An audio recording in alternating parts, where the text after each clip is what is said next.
identification effectively by our historiography up to this point. And I think that that is something that I'm certainly trying to do in my work.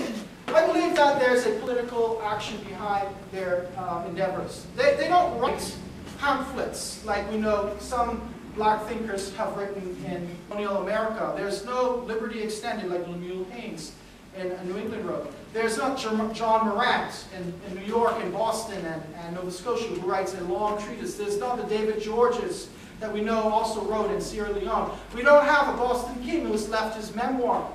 We don't have these long, extensive tracts and documents. But what we do have is their praxis, the way they acted and behaved. The things they actually did rather than what they say is what we have to judge their merits on. The buildings that they constructed, both secular and sacred. And also the little things like the administrative acts in their wills.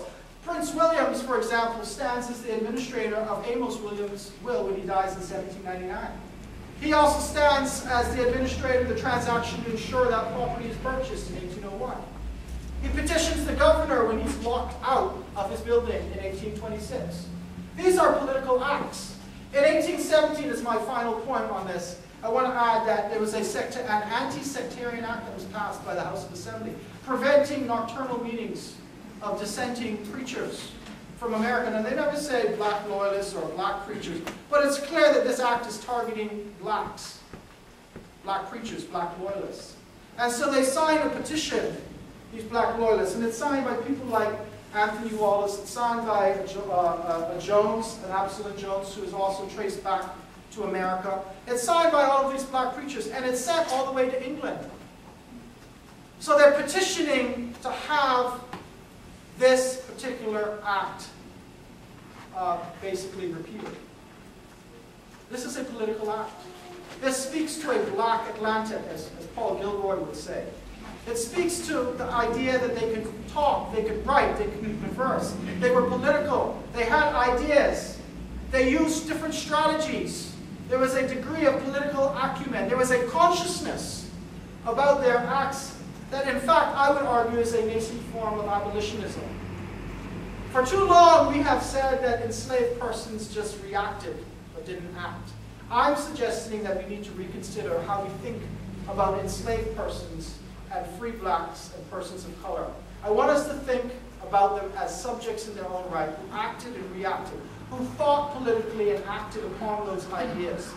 They may not have had a sort of a Republican ideology, but they certainly had a grasp of what personal freedom meant for them. And I would argue, finally, that I think that builds the foundation for the kind of civil society and the kind of rights that are agitated in the 1830s by Stephen Dillard and John Goodman, and are elected in the 1830s onward. I think they actually set the stage for the activities of free blacks in the 19th century. I also want to highlight once again their contributions to institutional building. They built churches and schools. And as we see the 19th century progress, we see that Baptists play a pivotal role in the expansion of education, which, as you know, was completely ignored by the government. Probably the biggest indictment against the agro-commercial oligarchy was their complete failure to address the educational needs of the black masses well into the 20th century. But the black Baptists continue this. Prince William sends missionaries to the Family Islands. He establishes schools. The Baptists established schools in Fox Hill, in Adelaide, in Gambier. Sunday schools and day schools. So we cannot forget the institutional building that is done by these black loyalists. And so I think I'm going to end there. Any questions?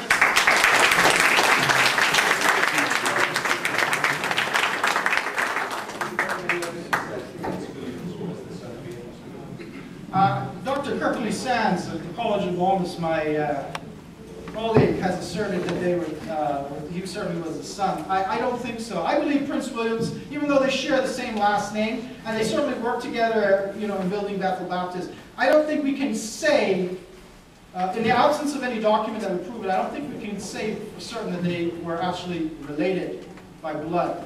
I think that they were related in terms of the cause that they were fighting for, and certainly their church work. The fact that he stood as his administrator, you know, in the will, I think that would certainly suggest a close relationship, but I don't think we can substantiate yet that they were in fact the father and son. Yeah, I read one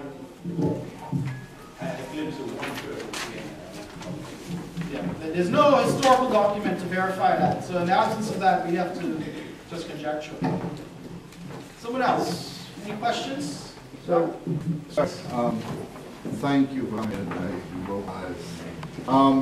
Was Anthony Wallace a loyalist, or Right. was he actually a loyalist, or was he free previously? That's a very good question again. Again, I don't know for certain.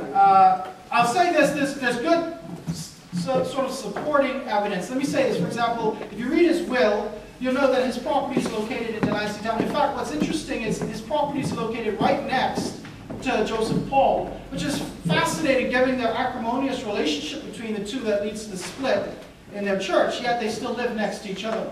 Delancey Town is certainly a community, I believe, that is mostly black loyalists. But we do not know for certain. I've yet to trace the record of Anthony Wallace back to colonial America. So there is a possibility that he may have actually been a free black here before the Loyalists arrived. But I think there is some circumstantial evidence that places him as a black loyalist. He's on this position with other individuals that I have been able to trace back to America as black loyalists. But I will say that we do have to be careful, to attach that nomenclature to all free blacks in the Bahamas. And what I tried to do in my dissertation is to make it a nuanced project where I explain the interactions between existing free blacks and persons of color, and then these new arrivals, black loyalists from colonial America. Okay, well, just before I go, the name Timothy Cox. Right. Does that feature anywhere in Loyalists? Right. Why I asked, yeah. I'm a lawyer in real life, and I had to do research, and it led back, and I've actually brought them. There was conveyance in 1809 from Anthony Wallace and his wife, free black, he could write, she couldn't, to Timothy Cox of a half interest in the whole of the Alexander Harold tracts. Wow. And Wallace had bought the tract for £270. Wow, that's a lot.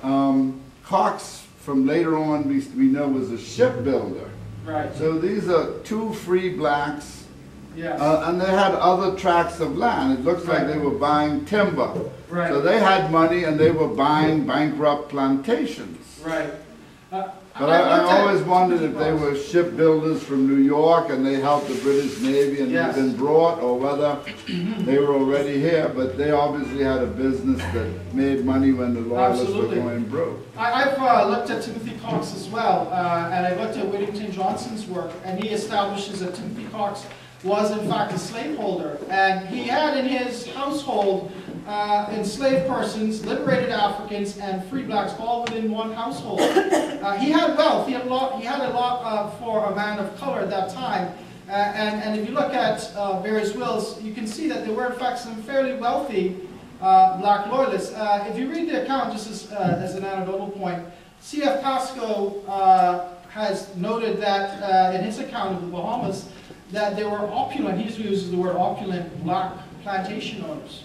And I will throw out one last caveat. It's also interesting if you read Frank Spence's will. He owned 7 pieces of property, and he was a stone mason. So what I'm trying to show you here, and my chapter 5 talks about labor, land, and the law, where I look at their workday activities and the labor environment in Nassau, which is very interesting. But if you had a skill like carpentry, particularly not just any kind of carpentry, but ship carpentry, if you were a stone mason, if you were an artisan in Nassau, you could do quite well for yourself.